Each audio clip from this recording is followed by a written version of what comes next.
be with you. and with your spirit. A proclamation from the Holy Gospel according to Luke. Glory to you, O Lord. Jesus came down with the 12 and stood on a stretch of level ground with a great crowd of his disciples and a large number of people from all Judea and Jerusalem and the coastal region of Tyre and Sidon.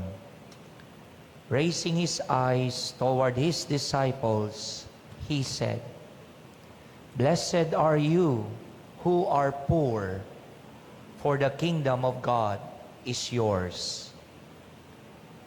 Blessed are you who are now hungry, for you will be satisfied. Blessed are you who are now weeping, for you will laugh.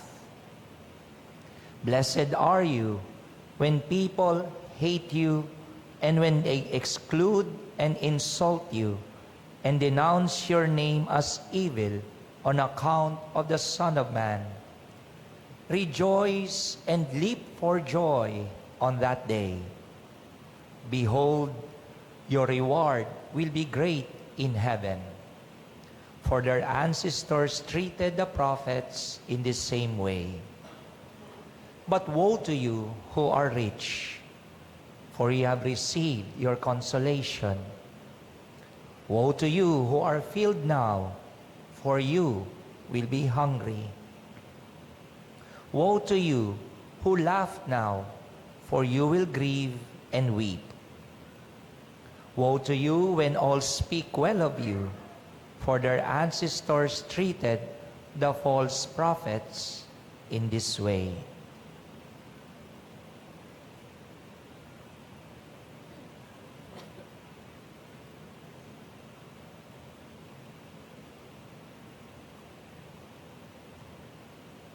Sisters and brothers, the Gospel of the Lord. Praise to you, Lord Jesus Christ. Good afternoon, sisters and brothers. I apologize. Medyo hindi maganda boses ko. Dati nang hindi maganda boses ko. Medyo malat lang po ngayon si Father. But nonetheless, thanks be to God, medyo lumabas na. No? Meron na ho yan. Nung Monday, wala ho yan. So, salamat sa Diyos, mayroon na. And as I have told you in the beginning of the Mass, the readings for today reminds us of God's faithfulness to us.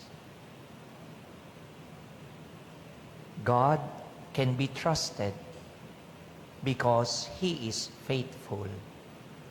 That in spite of our own infidelities, in spite of our own sinfulness, in spite of our own wickedness, too proud of our hearts and our lives, still, the Lord remains faithful to us. The Lord continues to bless us with His presence. The Lord continues to bless us by His grace. That's why there is a reason to hope. There's a reason for us to remain hopeful in life, even though there are times in our life that we are being challenged. Sa kabila ng mga hamon ng buhay, hindi tayo dapat nawawalan ng pag-asa. Bakit? Dahil ang Diyos ay tapat.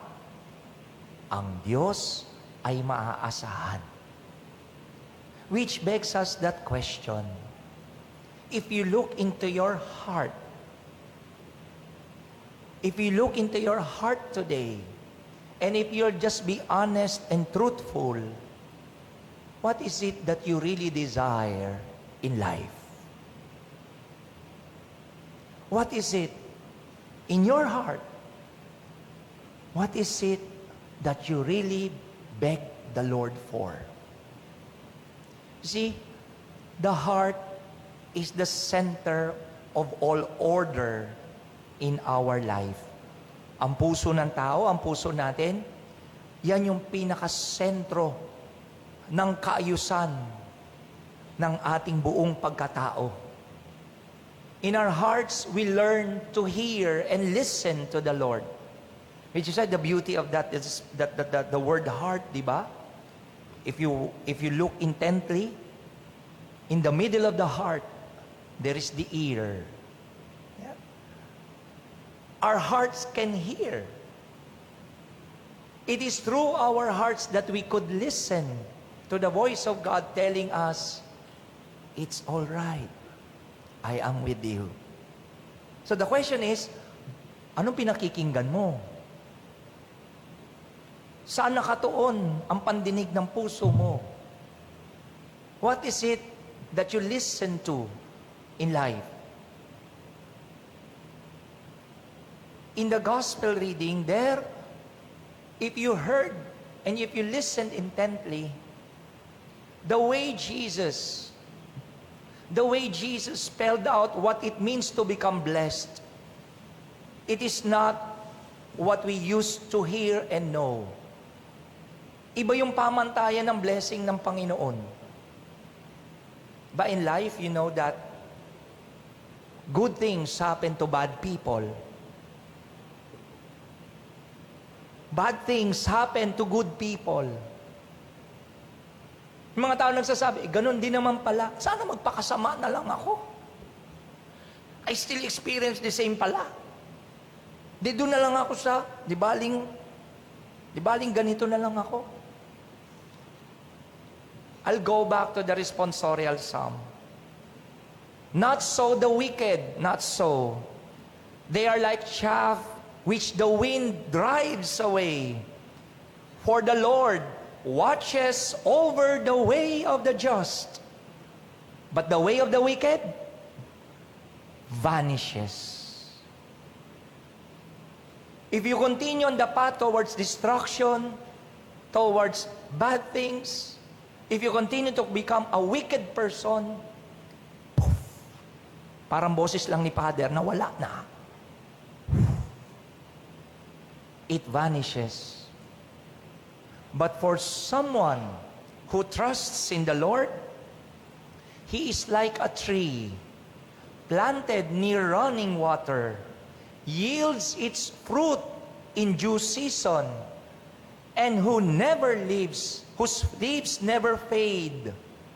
Whatever he does prospers. You like to live in prosperity? Remain in the Lord. Listen always to the Lord. Gusto natin umunlad. Gusto natin maging malusog. Gusto natin maging blessed sa buhay na ito. Pero sabi ng Panginoon, blessed are you who are poor. Blessed are you who are hungry. Blessed are you who are weeping. Blessed when you are being hated upon. Why? Because all these people, they rely solely not on themselves, but they rely on the Lord.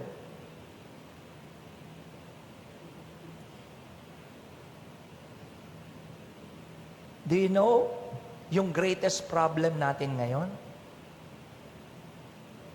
Alam mo yung pinaka-problema? Gawin ko ng personal po, ha? Okay lang ba? Tanungin ko. Alam niyo yung problema mo? Tanungin niyo ako, ano? Ulitin natin, ha? Dialogue tayo. Dialogue lang tayo. Maawa kayo kay Father. Do you know what's your problem? Alam niyo ano problema niyo? Tingin ka sa salamin. Face the mirror. And then you'll see the problem. Basically, it's us. Minsan tayo yung problema. Because every day, the Lord continues to give us a new day, a new chance to improve in our life. Many a times I have preached here and I told you about the gift of time that we often forgotten or neglect.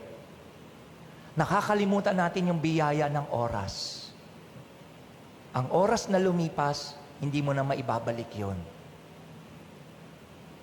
Once it is gone, it's gone forever. Which is why many people now live with regrets. Many people now, no? Nung nawala na ang tatay at nanay, then they realize, nakakamiss si tatay at si nanay. Ako, wala na akong tatay. I only now have a mother. But you see, the memory with my father, one of the reasons why I learned to pray, it is because of my father. Can I share with you? Alam niyo, tatay ko, before he died, he has this habit of putting one sleeper under our bed. Every time, matutulog siya. Isang sinelas lalagay sa ilalim. I had never had the opportunity to ask him why he does that. But one time, after long before na my father has already died, I asked my mother, sabi ko, Ma, bakit si Papa nung nabubuhay pa, yung isang sinelas niya nilalagay niya sa ilalim ng kama? Bakit? Alam mo sagot ng nanay ko? Makakalimutin kasi tatay mo. Makakalimutin, tinatago pa. Bakit? So that when he wakes up in the morning and when he starts to look for his slipper, he would bend down and his knees will touch the ground. A reminder for him, before the slipper, you ought to pray. Makakalimutin ang tatay ko. But in his heart, he believed God must be the priority. Every day nagigising siya, he needs to thank the Lord. To remind him na bago ang sinelas, dasal muna ang unang ginagawa sa bawat araw. I valued prayer because of my dad. My dear sisters and brothers, anong nasa puso mo? Sinong priority mo? We say, blessed are those who trust in the Lord. Do you really trust the Lord? Do you hear His voice telling you, it's all right? May sakit ka? It's all right. I am here with you. Perhaps that's an opportunity for us to look into our life. Baka inaabuso na natin yung katawan natin. Baka inaabuso natin sarili natin. It's a reminder for us that we are fragile, that we are mortals. Make use of your time. Kaya siguro nagkakasakit tayo. That in itself is a blessing. Father, mahirap kami, wala kaming makain. Perhaps that's a blessing for us to rely on the help that comes from the Lord, who will send us people. Perhaps umiiyak ka ngayon because you lost a loved one.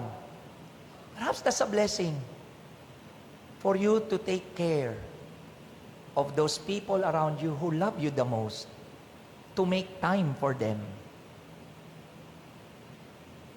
We are blessed not because of the circumstances that is around us. No. We are blessed because God is faithful. We are blessed because God is truthful. We are blessed because in God, we can find our trust and our hope. Not on ourselves, not on our pride. Huwag mong asahan ang sarili mo. No. Surrender. Hope in the Lord. Your blessedness rests on the fact that God is faithful.